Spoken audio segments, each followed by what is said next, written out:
Having escaped the kingdom, the boy and his clockwork companion now wander the wastes alone. With men in pursuit, they take refuge in a nearby roadside town.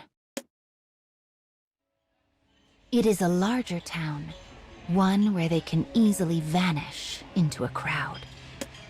After a bit, they enter a saloon and pause to catch their breaths. The townsfolk are all smiles and welcome them most heartily.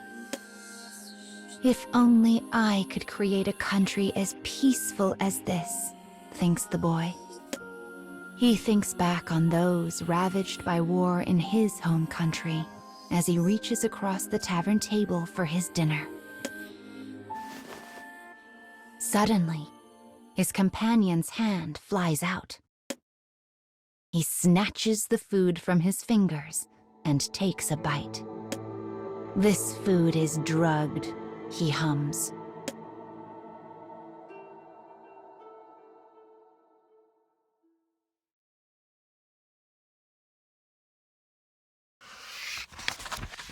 The boy seems shocked by the news.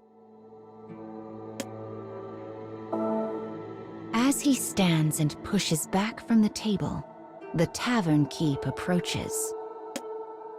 "Hey now," he cries. "What's the big deal here?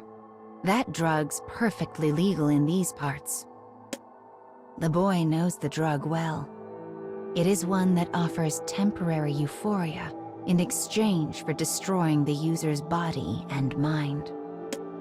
It is a dangerous chemical outlawed in every country.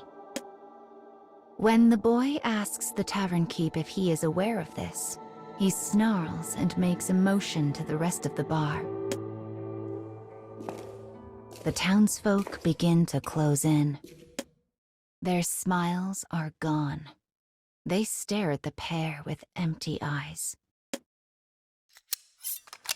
They carry knives, blades, guns.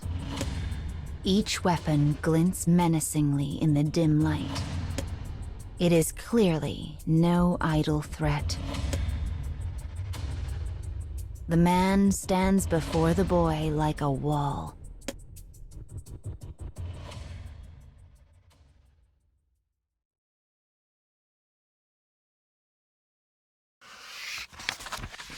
The townsfolk press the circle tighter.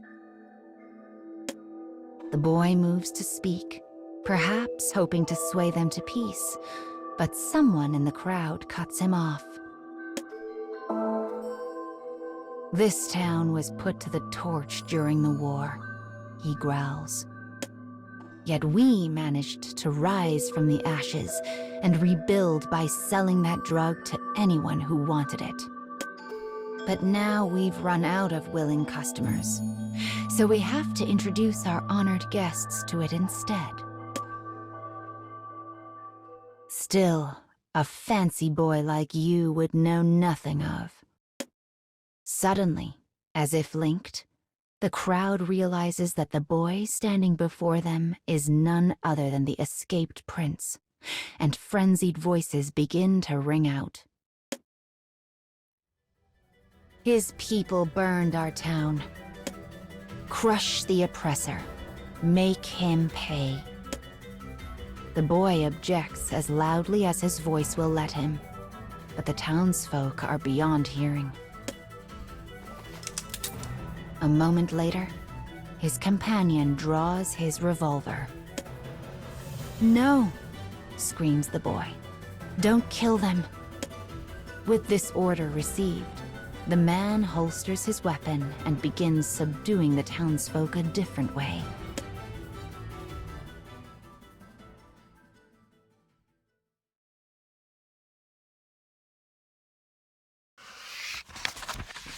At the end of the chaotic brawl, the townsfolk lie on the floor, bloodied and battered, but alive.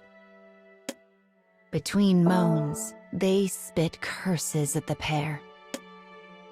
"We made league with the devil to save our town. We listened to his whispers and did his deeds," Your kingdom started this war. You are to blame. The man looks up from his defeated foes. The bandages covering his face have slipped in the scuffle, baring his visage to the world. His face is covered in a crisscross of scars. It is the face of a weapon sent to war, before being discarded like so much trash. The boy gazes upon him with sorrowful eyes before reaching out and laying one hand on his rough, craggy cheek. "Come on," says the boy. "Let's get moving." As they walk, his hand makes a fist and begins to tremble.